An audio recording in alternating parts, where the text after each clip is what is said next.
در آغاز نه نوری بود و نه صدایی، نه زمان جریان داشت نه مکانی گسترده بود.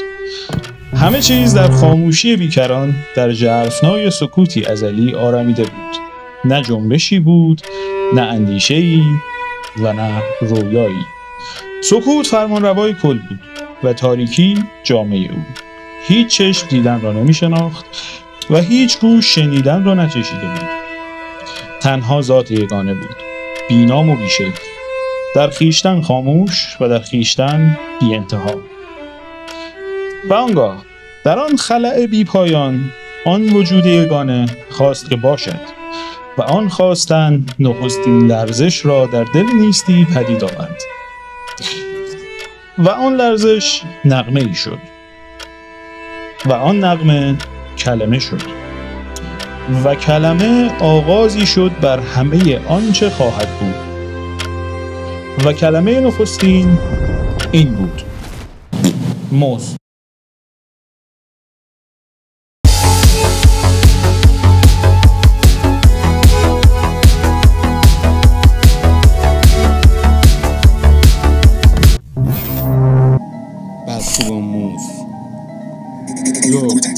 شب و هنگام میرم ریکورد، بد خوب به همگان میدم ریپورت، بد خوب تنانی داره یه ایگو، بد خوب بالا دماوم با سیمو، بد خوب میخوام رپ کنم 30 سال تا عجم زنده کنم بدینی پاپ با بچم، لیریکا میکنن کیمیا جایدن بور میاد برام شیمیدان، نصیحت خانوما به غیر سیبیلا، یه بار زندگی نی زیاد، خب سخت نگی پیشم ای زیبا، حالش 80% پیش زیریاست، بد خوب سخت نخورده رو این تن، اسفندیار منم به سیمو جوینت دادم، الان پسر خالم میگه دیدی شد ماه کامل بپر رو پالم، نمیتونی کنی کپ تو به سبک کارمت روکم یکم کمیکم افل باز میگیرم همه چیو بکیکم F4 آلت نمیشه که همش بکیرم، اینا میخوان همه بام باشم منم یکیم، خانوما به غیر از سیبیلا میخوان همه گیشم بیزی پام، ای بابا شایعات بسیار زیاد اما انتظار میره بسیار، ای بابا شب و هنگام میرم ریکورد، بد خوب به همگان میدم ریپورت، بد خوب تنانی داره یه ایگو، بد خوب بالا دماوم با سیمو، بد خوب شب و هنگام میرم ریکورد، بد خوب به همگان میدم ریپورت، بد خوب تنانی داره یه ایگو، بد خوب بالا دماوم با سیمو، بد خوب.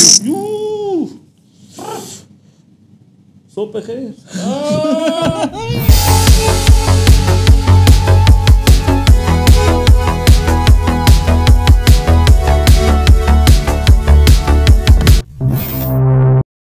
دین دین دیرین دین دین دین دین دین دیرین. اینجا جای تبلیغ شماست، پول بدید. مرسی. گوش نمیدونم.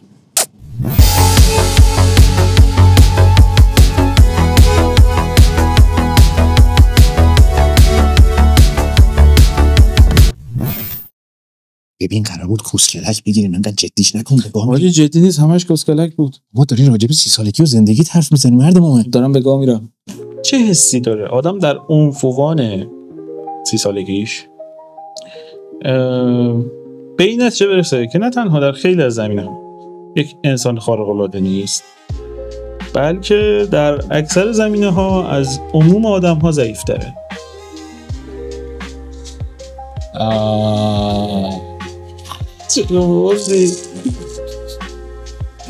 ما مشکل شخصی داری؟ نه ببین خودم در معرض سوال. این یه فکته. حالا تو عموم آدم ها رو اصلا چی در نظر میگیری یا عموم آدم ها رو اصلا میدونی چی هن؟ من ریزالت میبینم، نتیجه میبینم، عدد میبینم. عدد میبینم. تنها چیز واقعی واقعا عدده. ببین چیکار میشه هست دیگه، مثلا دو تا راه داری دیگه، کلا دو تا راه داری.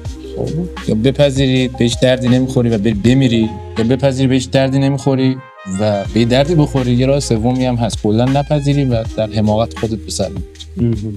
تو همچین چیزی تو اصلا حس کردی تا حالا؟ اوه دلت بخواد. خب حس چیه؟ چی کار میکنی؟ شو ولش کن، کاری نداره. حس خیلی حس خوبی داره، یعنی واقعا خیلی اینجوریه که خب پس چی؟ خب الان چیکار؟ خب چطور؟ ها من کی کجا؟ ببین واقعا حس گوییه. تو فکرشو بکن. تو میای مثلا نو فیلی فیت تو میای به این قضیه فکر میکنی که حاجی من به هیچ دردی نخوردم تو زندگیم، هر کاری هم رفتم بکنم ریدم توش. خب بعد اصلا کاری ندارم، من خودم این حسو تا دسته دارم، همیشه دارم. ببینم تا دسته شد بخشی از اگزیستم به وجودم به عنوان اونم تو اولی فنس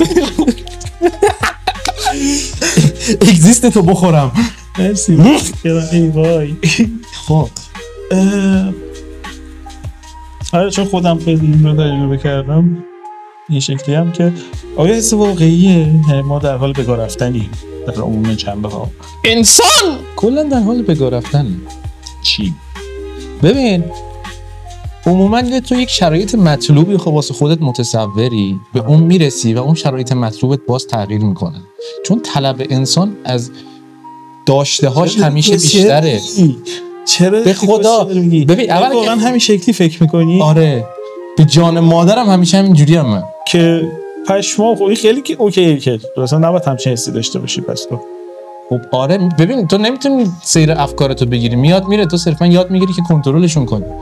مثلا اوکی من الان آدم فاکتاپی ام، بگاه رفتم تو همه جنبه‌های زندگیم هم ریدم، ولی خب حقیقتش اینه که داداش اوکی حس گوهی داری، چیکار کنم؟ حس گوهی داری دیگه، جز ادامه دادن یا باید تمامش کنی یا باید ادامه بدید دیگه.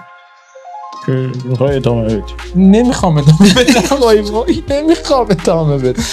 نه لطفا این داستان هر جا تموم بشه من راضیم. کجا؟ هر جا. کدوم داستان؟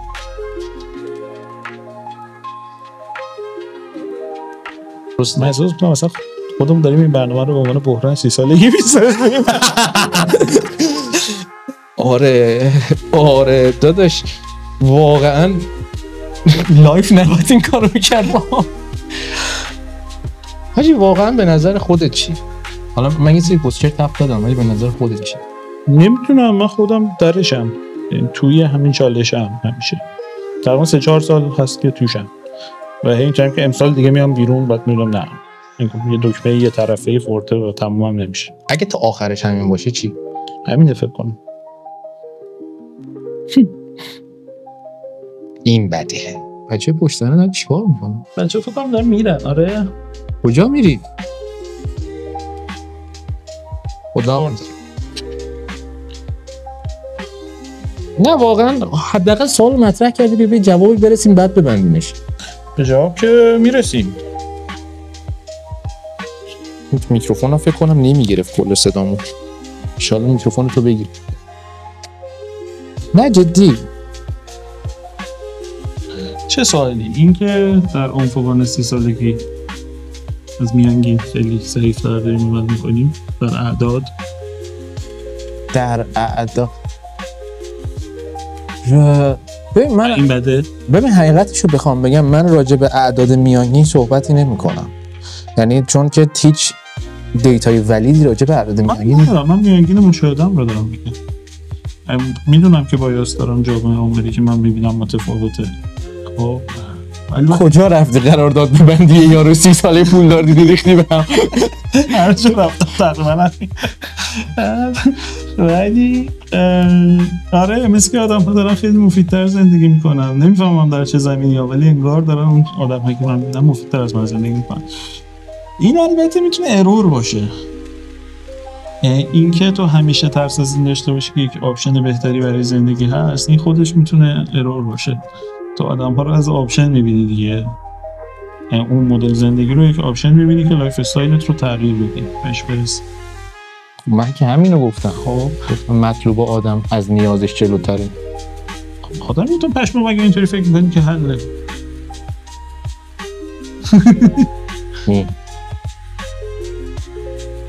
بریم بچه رو راهی. آره خداحافظ. دومیش